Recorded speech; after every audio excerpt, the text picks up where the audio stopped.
I want to show you something. This is English. That is the opening line of Beowulf, written in English 1,000 years ago.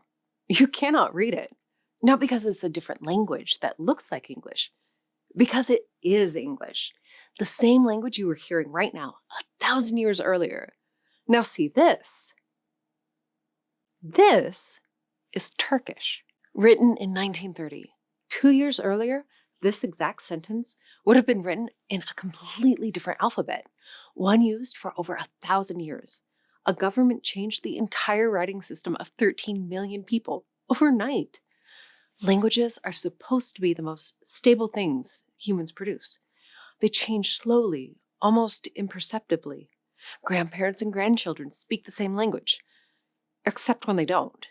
This video is about 5 languages that change so completely, so fast, so radically, that before and after don't look like the same language at all, ranked by how extreme the transformation was. Welcome to the Airlearn Language Show.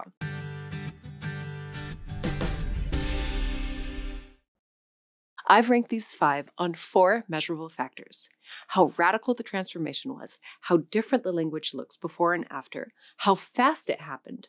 A change over 1,000 years is not the same as a change over a single generation. How deliberate it was chosen, imposed, or accidental. And how much was at stake? What would have been lost if the transformation had failed? Score high on all 4, and you're at the top. Score high on just 1, and you might not make the list. Some of these will feel obvious. Some will surprise you. And number 1 is the only example in the entire recorded history of human language that's something that has never happened before or since.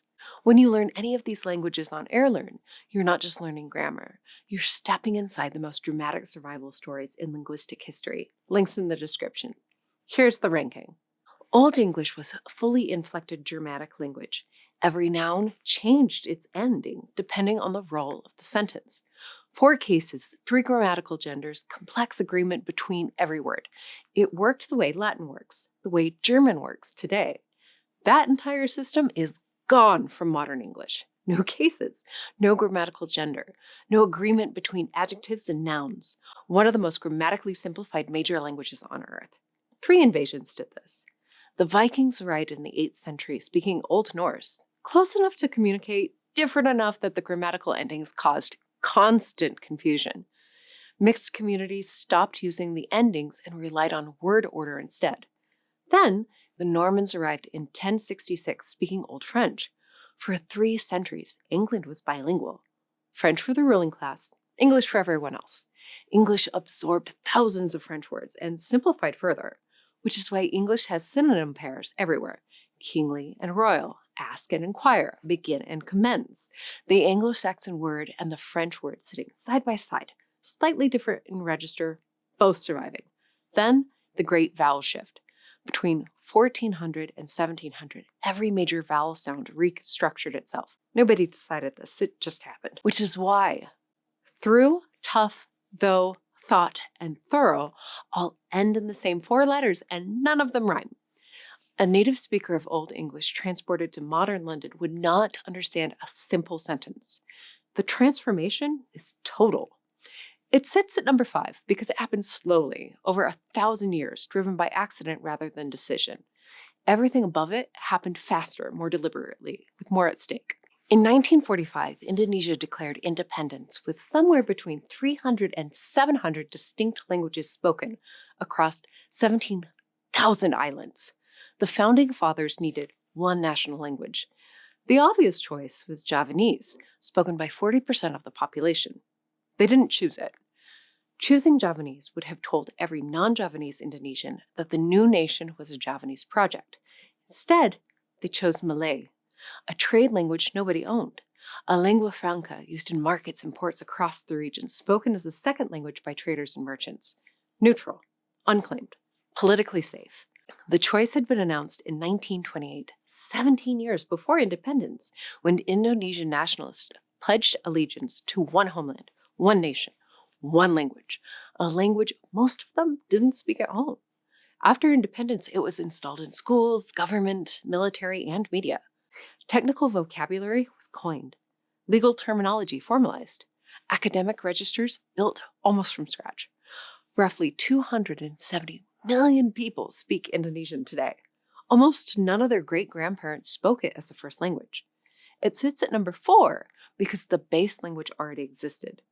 What happened was expansion and formalization, extraordinary, but not as radical as reinventing a language's very identity. For most of its history, Korean had no writing system of its own. The educated class wrote in classical Chinese, a language requiring years of study, making literacy the exclusive property of the elite. The vast majority of the population couldn't read the laws they were supposed to follow. King Sejong, ruling in the 15th century, designed a new alphabet from scratch, not adopted from any existing system, built on the phonetic structure of Korean, with each letter shaped to reflect the position of the mouth when making that sound. The letter for a throat sound is shaped like a throat. The letter for a lip sound is shaped like lips. Hangul has 14 consonants and 10 vowels. A literate adult can learn to read it in hours. Korean children learn it in days. The aristocracy was furious. A scholar named Cho Man-ri submitted a formal protest arguing that a script anyone could learn would destroy the elite power built on the exclusive mastery of Chinese characters. For 4 centuries, the argument largely prevailed. Hangul was stigmatized, called amgyo, women's script. Then Japan colonized Korea. Between 1910 and 1945, Japanese authorities suppressed Korean language and culture systematically. And in that context, everything flipped. The script the elite had dismissed had become the symbol of national identity. The thing the colonizers wanted to erase became the thing Koreans fought to preserve. Today, Hangul is considered one of the most scientifically designed writing systems in human history. South Korea marks Hangul Day as national holiday every October 9th, invented in secret, banned by elites, dismissed for 4 centuries, then became a nation's flag. On November 1st, 1928, the Turkish parliament passed a law abolishing the Arabic script and replacing it with a new Latin alphabet. The transition period for government and press was 3 months. Ottoman Turkish had been written in Arabic script for nearly 1,000 years, but the alphabet change was only part of it. Alongside came a systematic purge of Arabic and Persian vocabulary. Thousands of words replaced with ancient Turkish roots or entirely new coinages. The word for republic, Cumhuriyet, from Arabic, survived because replacing it would have been too politically awkward. Thousands of others did not. Within a single generation, the entire written heritage of the Ottoman Empire was locked behind a script most Turkish citizens could no longer read. Scholars of modern Turkish today cannot read Ottoman documents without special training. Ataturk personally traveled Turkey, giving public lectures on the new alphabet, teaching it himself in town squares with a blackboard. He called himself the chief teacher. Turkish sits at number 2 because the spoken language continued. The people who went to sleep on October 31st woke up speaking the same Turkish on November 1st. The writing system changed. The vocabulary changed, but the language in the mouth survived.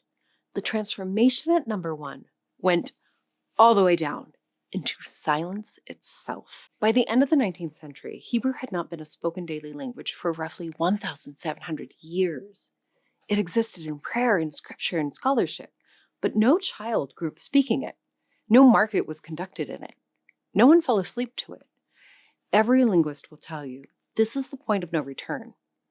Once a language loses its native speakers, it's effectively dead. No language had ever come back from that condition. Not one. In the entire recorded history of human language, Eliezer Ben Yehuda arrived in Palestine in 1881 with a plan most people thought was delusional. He declared that only Hebrew would be spoken in his home. His son, Ben Zion, would become the first child in roughly 18 centuries to grow up speaking Hebrew as a native language. But biblical Hebrew had the vocabulary of an ancient agricultural civilization. No words for newspaper, electricity, ice cream, dictionary, or train. Ben Yehuda invented them. Newspaper became from the root for time. Dictionary became from the root for word. Electricity became rescued from an obscure passage in Ezekiel. Ice cream became from a root meaning something frozen. Within 40 years, family by family, child by child, word by word, Hebrew went from silence to the everyday language of an entire population. No government ordered it, no law mandated it, people chose it. Today, it is the first language of roughly 10 million people.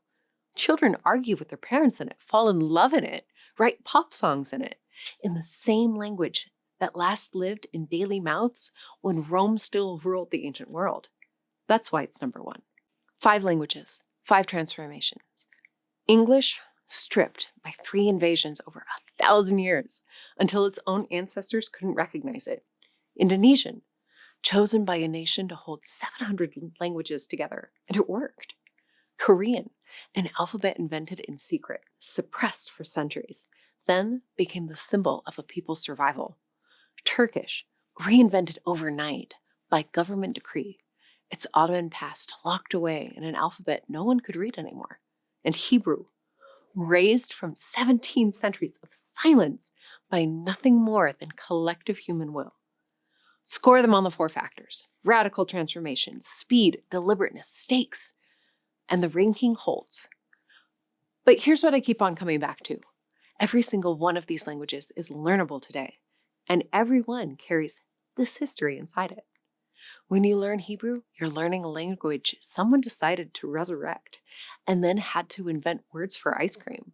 When you learn Turkish, you're reading an alphabet less than 100 years old. When you learn Korean, you're reading letters designed to reflect the exact shape of your mouth. The language is never just a language. It's always the story of what happened to the people who spoke it. That is what Airlearn is built around, putting you inside that story, not just the grammar. Links in the description. See you in the next one.